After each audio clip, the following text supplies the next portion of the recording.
This is Dr. George Payton and his teaching on Bible translation. This is session number 14, Challenges in Translation and Communication, Linguistic Issues, Part 3, More Figures of Speech.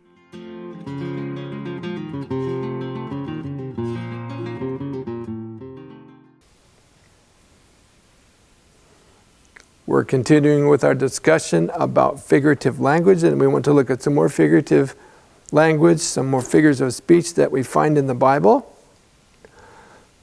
And one of them is personification. Personification is when an inanimate object is said to do things that people do.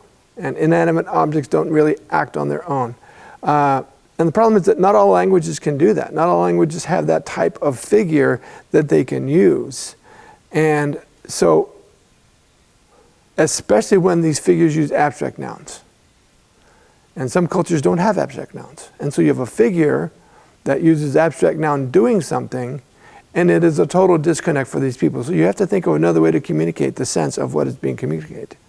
So we have to determine the meaning, break it down, understand it in its cultural context, and then we try to express and reflect what it says without using that figure. So, fear came on all those living around them. This is what happened after John the Baptist was born.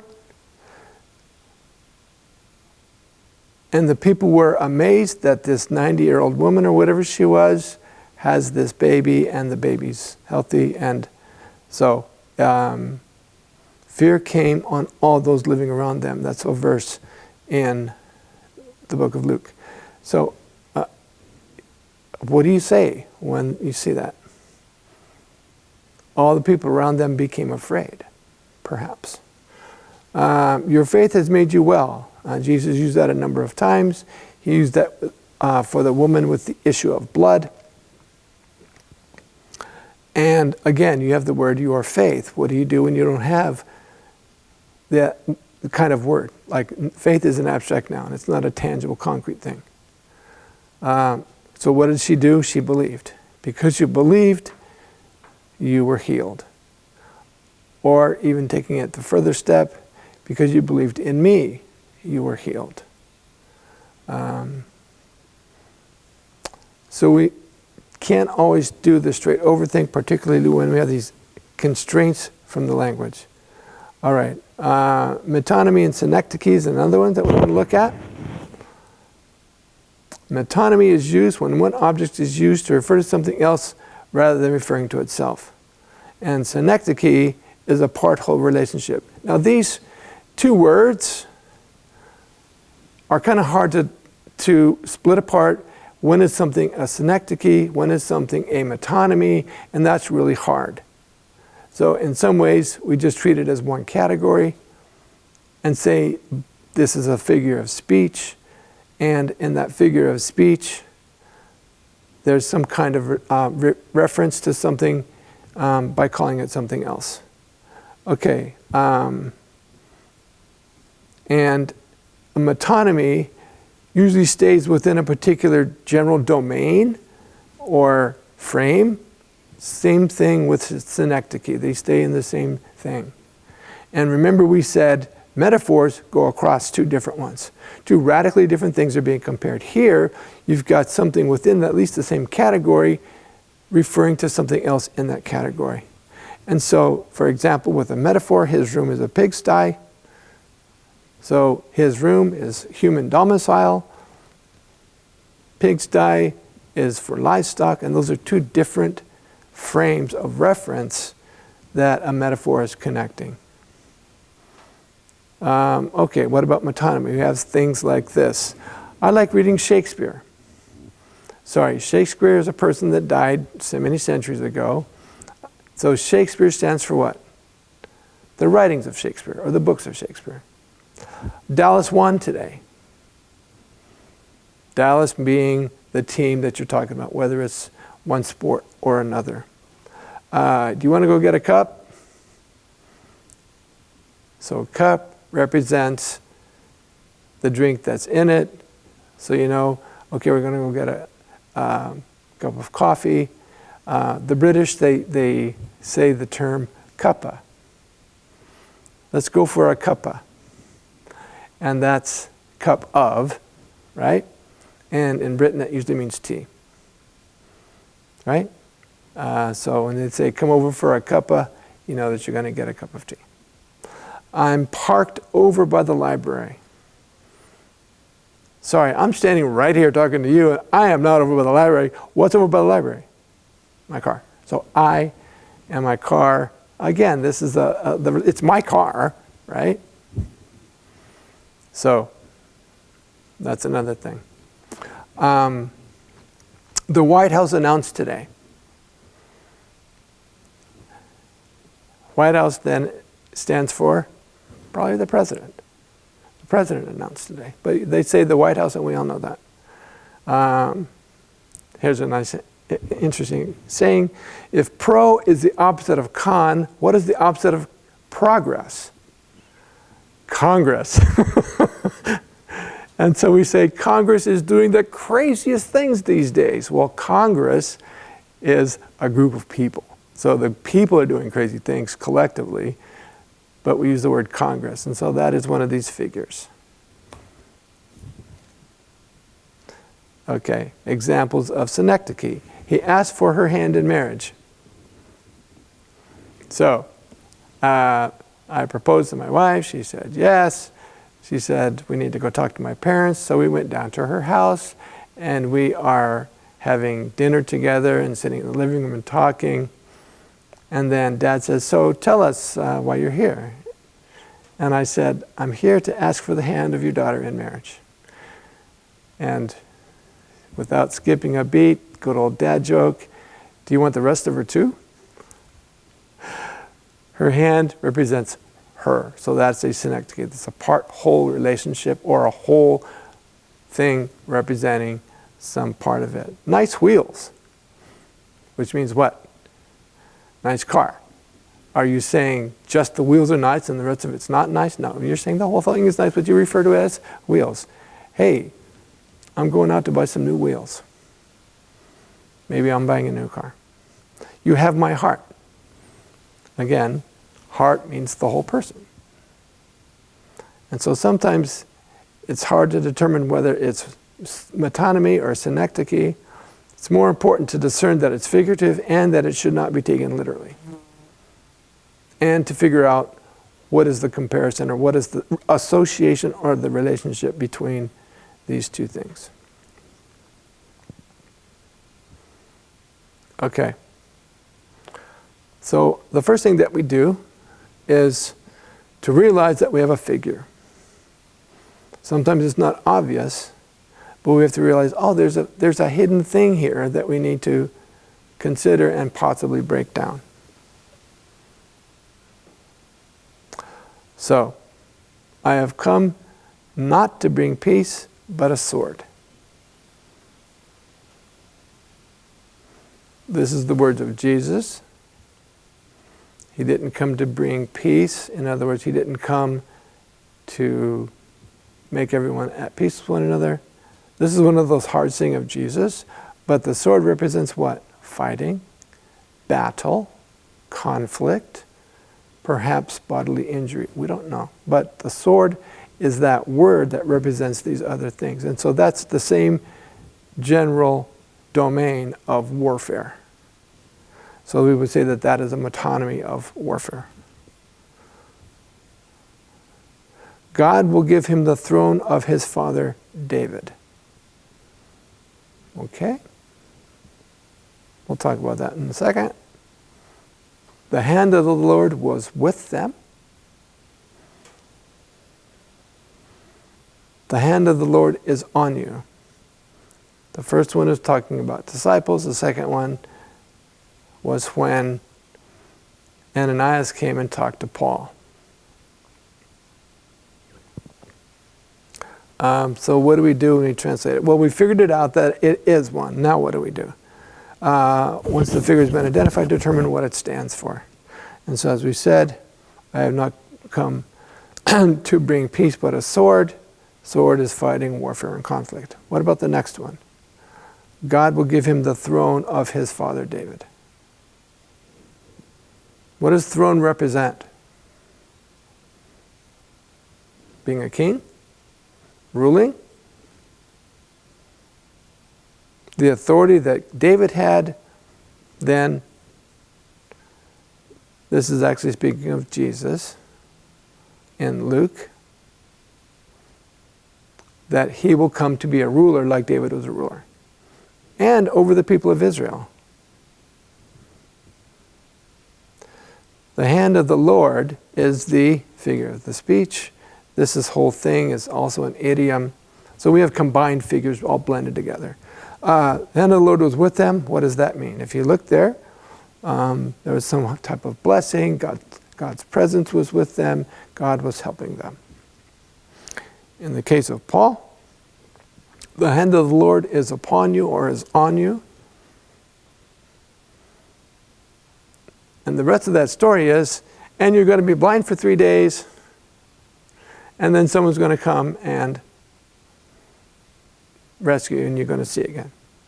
So that's what's happening. So we have, again, remember what we said, one little word can change the whole meaning of the expression. Hand of the Lord with versus hand of the Lord on. Is it always this way? We would do more research to figure out, is that a pattern that we can tell? But what does the hand of the Lord on you bring to mind? And again, remember, these are word pictures. They bring a situation in mind. They bring this frame of reference to our mind, even though it's not written down. Punishment. God is going to punish you.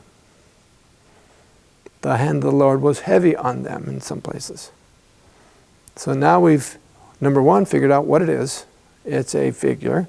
Number two, we've identified what the meaning is behind the figure. Now the question is, how do we say that? Because many languages, if you say the hand of the Lord, do they even have that idea or concept or expression? If not, then we have to do something in order to make it communicate. So then we try to figure out how to say it. We translate it using a figure in the most natural way in the target language. So if we can retain this figure and say the hand of the Lord, or giving him his father's throne, then we can retain it if it's clearly understood. Even if it's not the most natural way to say it, if it's an acceptable way to say it and the people go, yes, we get it, and it doesn't sound weird, or it doesn't sound too foreign, then it might be okay. But if not, then we need to restate it. And usually it's restating it in a more straightforward way without using a figure of speech. So, God will give him the throne of his father David. God will make him rule over Israel like David ruled, or like his father David ruled. Acts 11:21, the hand of the Lord was with them. The Lord was with them. The Lord was blessing them. The Lord was giving them success. Something of that sort. Again, it depends on the target language. But at least we're looking at different options. And again, we choose the one out of the toolbox that most fits the thing that we're working on. Okay, the hand of the Lord is on you. The Lord is punishing you. Did Paul understand the Lord was punishing him? Yes. But again, that word hand on something is not always clear even to us. So if you read that the hand of the Lord is on you, just by itself you go, I don't know what's going on. You read the whole context, you go, okay, yeah, I get it that God is somehow punishing them. Okay, so translating metonymy and synecdoche in Genesis 14. And I'd like us to camp here for a bit. Okay, so this situation starts in verse 1 and says, and it came about in the days of Amraphel, king of Shinar, Arioch, king of Eleazar, Kedorlaomer, king of Elam, and Tidal, king of Goyim.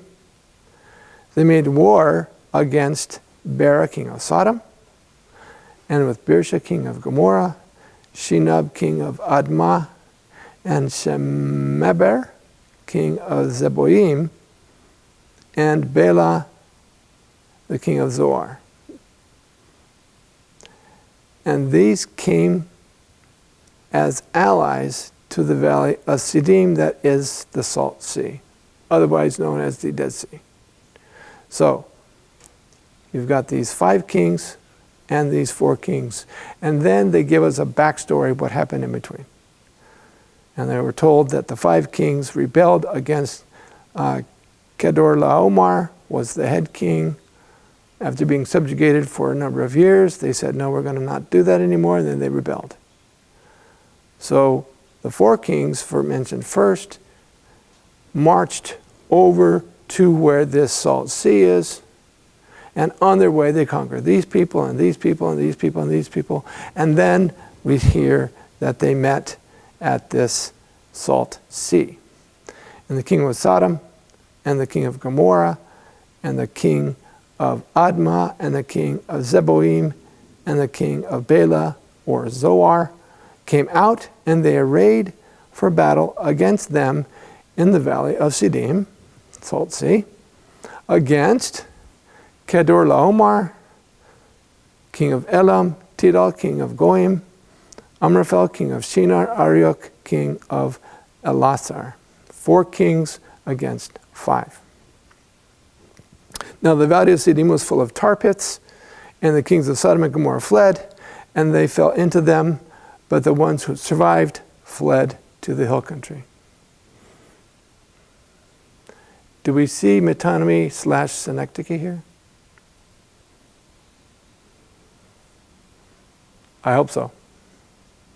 So, when it says 4 kings arrayed themselves in battle against 5 kings, who's fighting? The kings and their armies. And that's pretty clear if you read the whole passage going down, the kings and their armies, and they refer to the king as the king and armies. So it's a shorthand way of talking. And we don't need to repeat armies, armies, armies, armies, armies, armies. We just say this king and that king, or these kings and those kings. And that's why it says in verse 9, 4 kings against 5. So this whole thing is one giant metaphor, or one giant figurative language using this, let's call it metonymy, okay? Great. Then in 10, now the valley of Siddim was full of tar pits, and the kings of Sodom and Gomorrah fled. And the Hebrew text literally says this, and they fell into them, and the remaining ones fled to the hills. Okay? Question.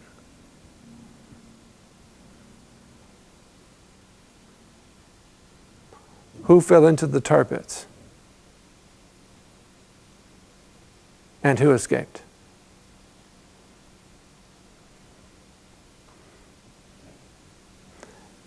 Can I ask, who fled? Let's start with that in verse 10. So we're looking at verse 10. Now the valley was full of tar pits. The kings of Sodom and Gomorrah fled, and they fell into them. But the ones who survived fled to the hill country. Who fled? This is one of those cryptic things that the writer assumes the reader's going to pick it up. It's obvious that armies are in battle here, and it's obvious that some of the armies defeated the other armies, and the ones who are defeated, what do? They run away. And as they're running away, right. So the whole thing is referring to king, king, meaning king, army, king plus army. The whole, all the way through. How do we translate verse 10? The Good News Translation. The kings of Sodom and Gomorrah tried to run away from the battle.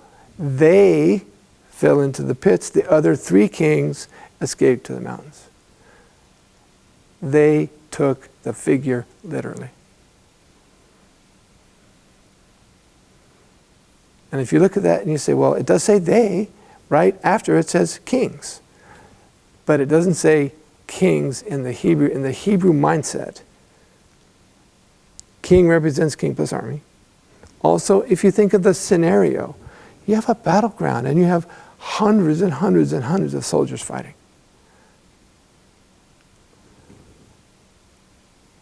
So who does that refer to? Does it refer only to the king of Sodom and Gomorrah? I don't think that that's correct interpretation. I don't think that that's correct exegesis. And I think it's taking a figure literally, and we what? Never take figures literally, please, okay? And it doesn't mention the other three kings. What does it say? They. Again, this is cryptic. This is the way that Hebrew does it.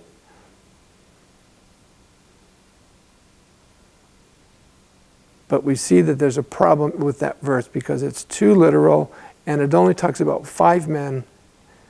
But there's something more that illuminates our minds to the fact that this isn't correct. You look down later in the passage, the king of Sodom welcomes Abraham after Abraham rescues Lot and all the people from Sodom. And what does he do? He welcomes him and says, "So glad you saved everyone. How can I pay you?" Right? But if he fell into the tar pit, where did he come from? The idea is you fall into the tar pit and what? Die. Okay? Where did he come from if he fell and died in the tar pits?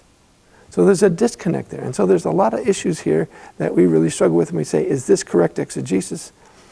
And you say, well, let's go back to the Hebrew. Sorry, the Hebrew is the problem. This is why we're talking about all these figures of speech. This is why we're talking about these linguistic things that challenge translators.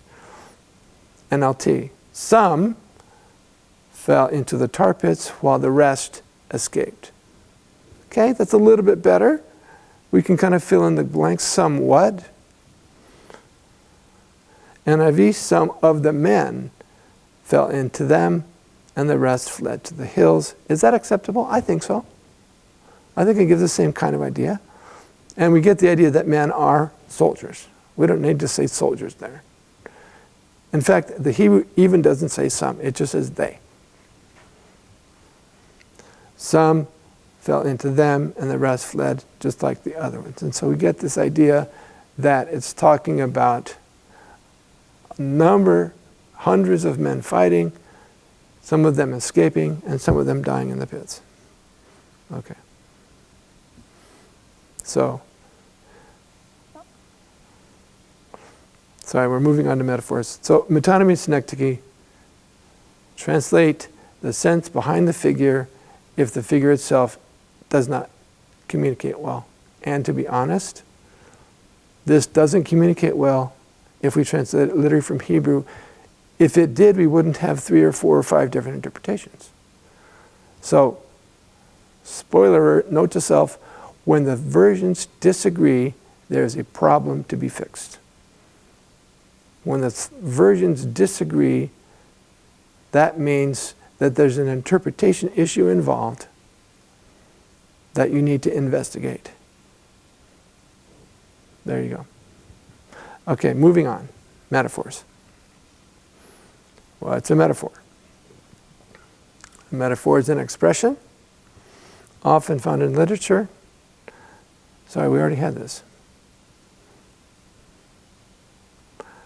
Okay, I'm sorry. What I'd like to do now is stop this talk, and then I have another talk that we're going to go to. Okay? So that's our figurative language. Now we're going to move on to another discussion, and that's going to be about how to translate key biblical terms or unknown ideas that are found in the Bible. Okay? Thank you.